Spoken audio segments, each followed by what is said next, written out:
Mga kapitbahay, ito ang ulam namin.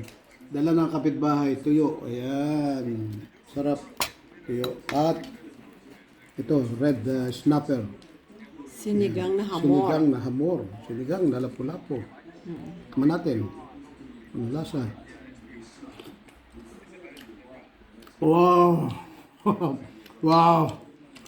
Napaka-asim. Ito ang sinigang talaga. Super asim. Masarap. Masarap. Yan ang gusto mo, di ba? Maasim. Wah, talaga. Manluloko niyan eh. Sobrang asim naman talaga. Hindi lang maasim. Super asim. Ewan ko kung galit nagluto. Pero masarap siya. Maasim nga lang.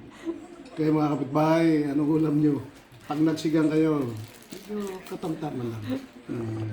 Okay, masarap na sinigang yung sa bayabas.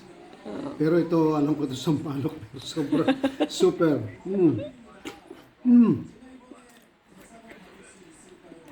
Maraming salamat.